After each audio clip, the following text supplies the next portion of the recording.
부산 해운대의 작은 카페에서 윤희는 책을 읽고 있었다.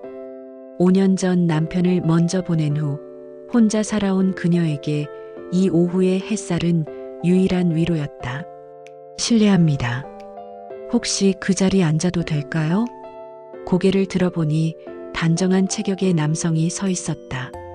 깔끔한 베이지색 스웨터, 정갈하게 빗어넘긴 은발, 그리고 온화한 미소. 68세라고 자신을 소개한 박상호는 은퇴한 중학교 교장 선생님이었다. 저도 아내를 3년 전에 보내고 혼자 지내고 있어요. 이런 곳에 오면 외로움이 조금 덜해져서요. 그의 담백한 고백에 윤희는 마음이 움직였다. 같은 아픔을 가진 사람끼리의 공감이었다. 매주 수요일 오후 3시 같은 카페에서 만나는 것이 둘의 약속이 되었다. 상호는 항상 윤희보다 먼저 와서 기다렸고 그녀가 좋아하는 자리에 꽃 한 송이를 놓아두곤 했다. 선생님과 함께 있으면 마음이 평온해져요. 윤희가 말하자 상호는 환하게 웃었다. 저도 그래요. 윤희 씨가 있으면 세상이 다르게 보여요. 2달 후 상호는 조심스럽게 제안했다. 혹시 함께 살아보는 건 어떨까요? 서로 의지하며 남은 인생을 보내고 싶어요. 윤희는 오랫동안 망설였다. 하지만 상호의 진실한 눈빛과 따뜻한 배려에 마음이 움직였다. 아이들도 엄마가 외롭게 지내는 것보다 좋은 분과 함께하는 게 낫다며 지지해 주었다. 좋아요. 함께 해봐요. 윤희의 대답에 상호의 얼굴에 피어난 미소는 봄꽃처럼 아름다웠다. 그 순간 윤희는 이것이 하늘이 내린 늦은 선물이라고 생각했다. 하지만 그녀는 몰랐다. 그 환한 미소 뒤에 숨겨진 욕망의 그림자를. 상호의 아파트로 이사한 첫날, 윤희는 조심스럽게 짐을 정리했다. 62세의 몸, 세월의 흔적이 남긴 피부를 거울로 보며 괜찮을까 하는 걱정이 앞섰다. 윤희 씨, 정말 아름다우세요. 상호가 뒤에서 안으며 속삭였다. 그의 따뜻한 품에 안겨 윤희는 오랜만에 여자로서의 자신을 느꼈다. 첫날 밤 상호는 정말 신사적이었다. 모든 것을 윤희의 의사에 맞춰가며 조심스럽게 대해주었다. 사랑해요, 윤희 씨. 귓가에 속삭이는 그의 목소리에 윤희는 눈물이 날 정도로 감동했다. 이런 사랑이 또 있을 줄 몰랐다. 하지만 그것은 시작일 뿐이었다. 2번째 날부터 상황이 달라지기 시작했다.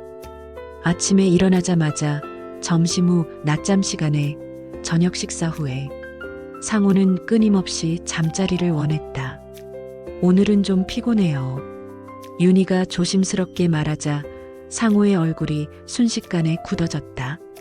사랑하는 사이에 그런 게 어디 있어요? 우리 나이에 이런 기회가 흔한 줄 아세요? 그의 목소리에는 차가운 불만이 서려 있었다. 윤희는 미안한 마음에 결국 응할 수밖에 없었다. 친구 영숙이 전화를 걸어왔다. 어머, 윤희야. 요즘 정말 행복해 보인다. 그 양반이 얼마나 정력이 좋으시길래. 영숙의 부러워하는 목소리에 윤희는 쓴웃음을 지었다. 남들 눈에는 부럽게 보일지 몰라도 자신은 점점 지쳐가고 있었다. 몸도 마음도 휴식이 필요했지만 상호는 그런 윤희의 상태를 이해하려 하지 않았다. 오히려 더욱 집요하게 매달렸다. 당신이 나를 피한다면 나는 어떻게 살아가죠? 그의 말에는 사랑보다는 소유욕이 더 짙게 배어 있었다. 그렇게 매일 최소 3번씩 잠자리를 하게 되었다. 3개월이 지나자 윤희는 완전히 다른 사람이 되어 있었다. 생기 없는 얼굴, 야윈 몸, 그리고 항상 불안해하는 눈빛. 윤희 씨, 요즘 너무 예민해진 것 같아요. 상호가 차갑게 말했다. 나이를 핑계 삼지 마세요. 윤희는 병원에 갔다. 몸이 너무 힘들었기 때문이다. 불면증과 식욕부진이 있으시네요. 스트레스가 원인인 것 같은데 특별한 일이 있으신가요? 의사의 질문에 윤희는 아무 말도 할 수 없었다. 어떻게 설명할 수 있겠는가? 매일 밤이 두렵다고, 남편의 요구가 부담스럽다고. 집에 돌아와 거울을 봤다. 초췌해진 자신의 모습에 눈물이 났다. 이게 사랑일까? 이게 내가 원했던 동반자적 삶일까? 어느 날 밤 윤희는 더 이상 참을 수 없어 입을 열었다. 상호 씨, 제발 하루만이라도 쉬면 안 될까요? 정말 힘들어요. 상호의 얼굴이 일그러졌다. 결국 당신도 나를 거부하는군요. 사랑한다고 하더니 거짓말이었나 봐요. 사랑합니다. 하지만 매일 이러면 제가 죽을 것 같아요. 죽는다고요? 상호가 비웃었다. 과장이 심하시네요. 부부가 사랑을 나누는 게 그렇게 죽을 일인가요? 그 밤부터 상호는 윤희에게 더욱 차갑게 대하기 시작했다. 윤희가 자신의 요구를 거부한 것이 자존심을 건드린 것이다. 윤희는 깨달았다. 이 사람은 나를 사랑하는 게 아니라 자신의 욕망을 채워주는 도구로 여기고 있다는 것을. 어느 날 아침 상호가 외출한 사이 윤희는 우연히 그의 일기장을 발견했다. 호기심에 펼쳐본 내용은 충격적이었다. 윤희는 생각보다 까다롭다.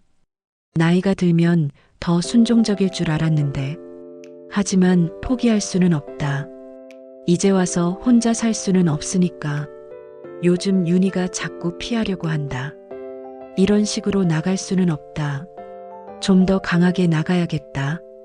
일기장을 읽으며 윤희는 온몸이 떨렸다. 지난 몇 달간 자신이 겪었던 모든 일들이 사랑이 아니라 일방적인 이용이었다는 것을 깨달았다. 그 순간 모든 것이 명확해졌다. 카페에서의 우연한 만남도, 매주 수요일의 약속도, 꽃 한 송이의 배려도, 모든 것이 계획된 것이었을지도 모른다는 생각이 들었다. 상호가 돌아왔을 때 윤희는 조용히 말했다. 저 친정에 다녀오겠어요. 며칠만 혼자 있고 싶어요. 지금이 무슨 때라고 집을 비우려고 해요? 상호가 화를 냈다. 제발요, 정말 휴식이 필요해요. 윤희의 간절한 부탁에 상호는 마지못해 허락했다. 하지만 그의 눈빛에서는 차가운 경계심이 느껴졌다. 친정에서 며칠을 보내며 윤희는 많은 생각을 했다. 진정한 사랑이란 무엇인지, 자신이 정말 원하는 것이 무엇인지, 그리고 결심했다. 더 이상 자신을 잃어버리며 살 수는 없다고. 집으로 돌아간 윤희는 상호에게 마지막 대화를 청했다. 상호 씨, 우리 헤어져요. 상호는 예상했다는 듯 차갑게 웃었다. 역시 그럴 줄 알았어요. 나이 들었는데 어디서 당신을 받아주겠어요? 그래도 혼자 있는 게 더 편할 것 같아요. 후회하실걸요. 이 나이에 이런 기회가 또 있을 것 같아요? 윤희는 조용히 고개를 저었다. 기회라고 하시는데 저한테는 고통이었어요. 진정한 사랑은 이런 게 아니에요. 짐을 싸는 윤희를 보며 상호는 마지막으로 말했다. 결국 당신도 나를 이용만 하고 버리는군요. 그 말에 윤희는 돌아보며 슬픈 미소를 지었다. 이용한 건 누구인지 상호 씨도 알고 계실 거예요. 문을 나서는 순간 윤희는 가슴 깊은 곳에서 올라오는 해방감을 느꼈다. 5개월간의 악몽이 끝나는 순간이었다. 새로 구한 작은 원룸에서 윤희는 진짜 자유를 만끽했다. 아무에게도 눈치 보지 않고 책을 읽고 좋아하는 드라마를 보고 친구들과 수다를 떨었다. 몇 달 후 동네 복지관에서 만난 할머니들과 함께 요가 교실을 다니기 시작했다. 그곳에서 만난 사람들은 진정한 우정을 나눴다. 서로를 있는 그대로 받아주고 강요하지 않는 관계였다. 언니, 재혼 생각 없어요? 친한 동생이 물었을 때 윤희는 환하게 웃었다. 지금이 가장 행복해요. 누군가에게 의존하지 않아도 충분히 행복할 수 있다는 걸 알았거든요. 창밖으로 보이는 벚꽃이 흩날리고 있었다. 62세의 윤희에게도 새로운 봄이 찾아온 것이다. 진정한 사랑은 서로를 구속하는 것이 아니라 자유롭게 해주는 것이라는 깨달음과 함께 이제 윤희는 자신만의 속도로 자신만의 방식으로 남은 인생을 살아갈 준비가 되어 있었다.